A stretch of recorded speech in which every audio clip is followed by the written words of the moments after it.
It began the night of our January school play. Not my self-consciousness, but my story of overcoming it. We had a party on stage after the play. Oh, I wasn't in the cast. Not me. I was on the stage crew. But I'll tell you about that later. The point is, somebody grabbed a spotlight and started a sort of game. When the light stopped on you, you'd have to get up and make a speech. Jack sure did all right, but why not? He was the star of the play. That sort of thing was easy for him. Of course, I wanted to do well, too. I wanted to shine. I started planning what I was going to say. I'd wow 'em. And then it happened. There I was, in the spotlight, and I felt uncomfortable and awkward and different. And they were all watching me and laughing. At what? At me? Well, what was I doing wrong? Did I look funny? Unaccustomed as I am to public speaking, I guess I'll just shut up and sit down. It was terrible. I knew it. Hey, that was neat, Marty, but don't be so self-conscious about it. Self-conscious. That was my trouble. That was why I felt so queer. And I began to remember other times I'd had the same feeling. I remembered giving a book report in class. It was exactly the same.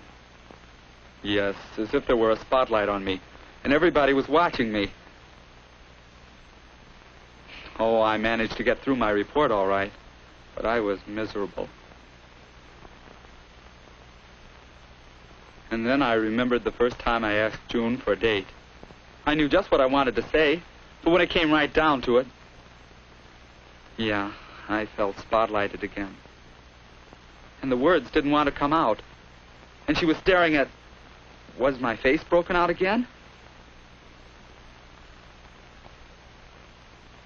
And I remembered coming to try out for this play. Boy, I really wanted a part. I felt sure I could get one, too, until... I'm not going to try out. I'd like to work on a stage crew. The stage crew. Well, it was fun, but it wasn't what I wanted.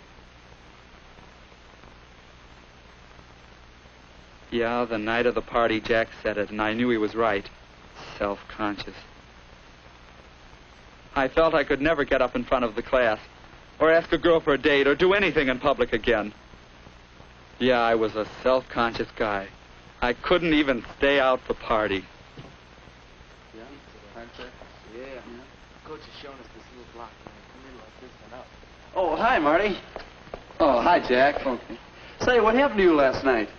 I didn't feel so good. Oh, too bad. Boy, wasn't that something when they had that spotlight on us? Gee, I was so scared my knees were knocking. I could hardly talk. You were self-conscious? Sure, I guess everybody is sometimes. Everybody? I guess that's right. Say, listen, I've got to get to class. Sure hope you're feeling better. All right, so long. So long. Everybody's self-conscious.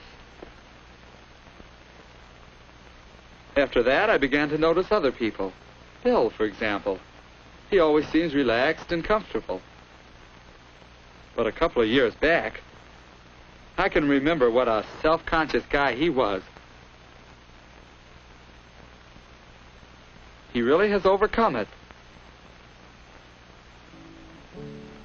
Then there's Anne. She likes to play for people.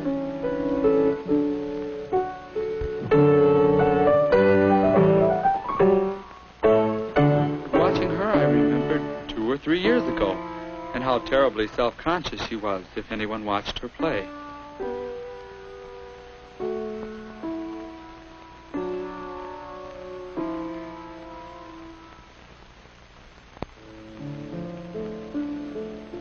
She certainly has changed. Well, you can get over being self-conscious. The question is, how? It wasn't long after, when I made a big discovery about how to overcome self-consciousness. I was helping Jack with his ping pong game. He hadn't been playing very long, but he was learning and doing right well. Then Hank and Bill came in and hung around watching. And suddenly it seemed as though Jack was feeling on the spot. He started fumbling, and then he quit. Now, what made Jack suddenly feel self-conscious? Was it because he didn't play well? I wasn't self-conscious about ping pong. Why the difference? And then, well, I had to talk to Jack. I had an idea about self-consciousness. Everybody wants to show up really well. You want people to think you're pretty good. But then you start thinking about yourself, how everybody's watching you, what you must look like to them. And then you make a mess of it. Sometimes. But usually you don't. You just think you do. But look, if you can do something really well, then you're more confident. Self-consciousness doesn't bother you quite so much. If I could do more things well. You going to try out for the class play in April? I guess so. Me too. Only this time I'm really going to try out. Swell. All right, Sue. That's Marty Hampton. Hello, Marty. Are you going to help us out on the stage crew again this time? Well, thanks. But this time I really want a part in the play. Why, that's fine. Why don't you go ahead and read some lines for me?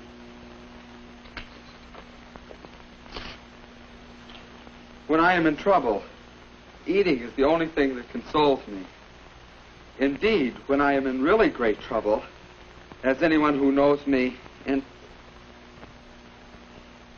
Boy, I really had to fight self-consciousness then, but I knew that was the only way I'd ever be good enough.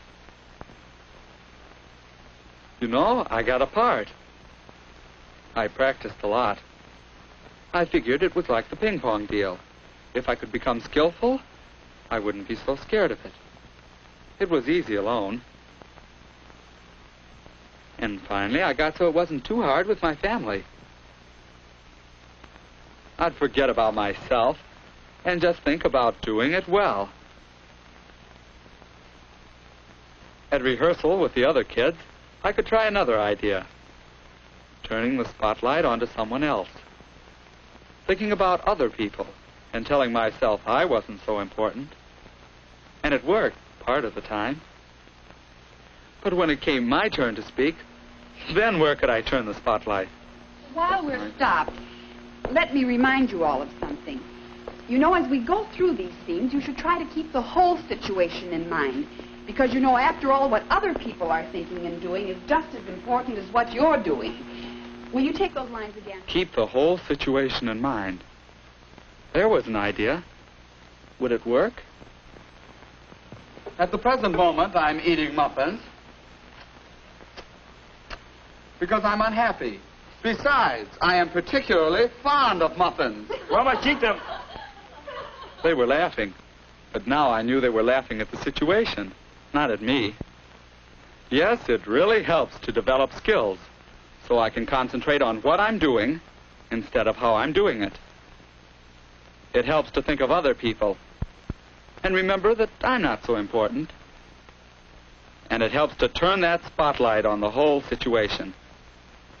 Then I can almost forget to be self-conscious. Almost is right. I'm getting closer now, because I'm getting more and more practice in turning the spotlight onto the situation as a whole. It helps in class, too. When I feel self-conscious, I remember that the class isn't interested in me, but in what I have to say. Well, there it is. I still feel a little self-conscious at times. But by concentrating on others, by doing my best to make the whole situation easier, I overcome my own self-consciousness. It helps me enjoy being with people. And I think it helps people enjoy being with me. It could help you, too, couldn't it?